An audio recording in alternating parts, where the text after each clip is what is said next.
Le mot de la semaine avec Jean Pruvot, linguiste, éditeur. Et avec lui, chaque semaine, on choisit un mot ou une expression. Bonjour Jean Pruvot. Bonjour Louis. Se lever le matin en étant de bonne humeur avant d'écouter les diverses catastrophes qui se déroulent dans le monde, sauf sur notre antenne où on garde le sourire.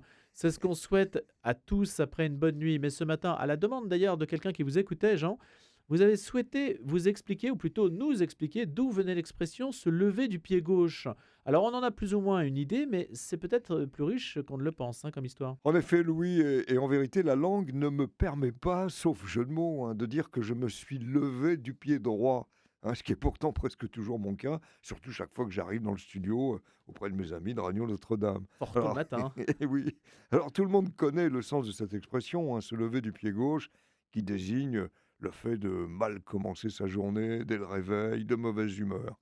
Alors l'origine en remonte à l'Antiquité romaine où en effet avec l'idée déjà que la majorité des humains étaient droitiers, il était bon de commencer toute action du bon pied, c'est-à-dire du pied droit.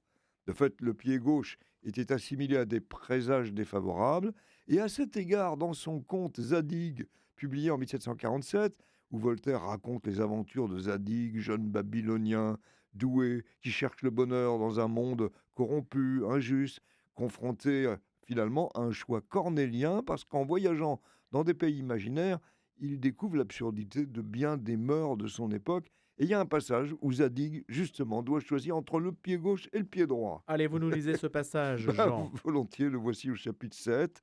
Il y avait une grande querelle dans Babylone qui partageait l'empire en deux sectes opiniâtres.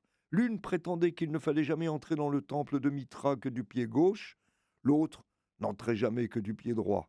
On attendait le jour de la fête solennelle du feu sacré pour savoir quelle secte serait favorisée par Zadig. L'univers avait les yeux sur ses deux pieds. Zadig entra dans le temple en sautant à pieds joints. Alors, évidemment, j'en tire la conclusion, pour le lever du matin, le mieux dans le fond, c'est de sauter du lit à pieds joints. Bon, et dans le sillage ironique de Voltaire, on peut ajouter un extrait du journal de Jules Renard, volontiers facétieux, déclarant « Si ton ami boite du pied droit, boite du gauche pour que votre amitié reste dans un équilibre harmonieux. » Bien sûr. Et alors, en 1690, dans le Dictionnaire universel de Furetière, on déniche sur ce thème une expression aujourd'hui oubliée. On dit d'une personne joyeuse qu'elle a toujours un pied en l'air. Ouais, bien, c'est notre cas. Alors, cela étant, il y a une entorse, si je puis dire, qui valorise le pied gauche avec une explication concrète. Explication que vous allez porter à notre connaissance, Jean. Eh bien oui, alors elle est d'ordre militaire. De fait, on sait dans l'armée que toute marche militaire commence en principe du pied gauche. Alors pourquoi? Il y a deux raisons avancées. La première remonte également à l'histoire romaine. C'est le fait qu'un soldat muni d'une arme de jet doit avoir le pied gauche plus avancé pour la lancer avec plus de force et de liberté de la main droite.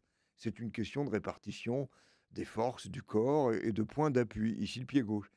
Et en vérité, l'antériorité du pied gauche avancé en premier dans une marche s'est confirmée avec les armes à feu.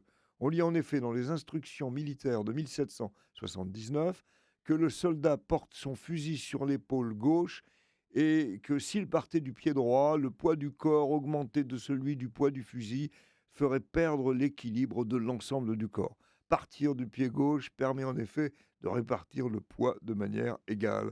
Alors voilà un détail qui n'a pas échappé au philosophe et pédagogue Alain, déclarant dans un de ses propos que les croisés et grognards de tous les pays bouclaient leurs sacs et partaient du pied gauche. En avant, disent les sergents. Alors voilà, Louis, le matin, je me lève du pied droit, puis je boucle mon cartable, ensuite je me dis en avant pour prendre le RER, en partant du pied gauche, cartable en main, droite, c'est Bien le rempli, pied. le cartable, ça c'est Voilà. sûr. Alors c'est le pied. Alors encore une expression à expliquer, je n'ai pas le temps juste de dire que ce pied-là désignait la mesure à partager entre pirates au pied, le butin étant étalé sur le sol. Prendre son pied, c'était prendre sa part. De la main gauche ou de la main droite, bah non, alors on n'en sort pas. Ah, vous avez bien pris votre part, Jean Prévost, comme chaque vendredi. Le mot de la semaine à retrouver sur le site de la radio. L'application mobile Radio Notre-Dame également. Jean Prévost, vice-président de défense de la langue française, auquel je dis à bientôt. Autour aussi d'un ouvrage qui vient de paraître dans les éditions du Figaro littéraire, La passion de la langue française, réparti en 3 volumes, 3 ouvrages pour se bonifier, se distinguer ou simplement se jauger, et dont je vais citer les titres, Sans faute de français qui nous agace, et il y en a beaucoup donc, 100. 100 mots et expressions employés à mauvais escient. Et puis 100 mots à connaître d'urgence pour rehausser un discours ou une conversation. Voilà, c'est encore signé Jean Prévost.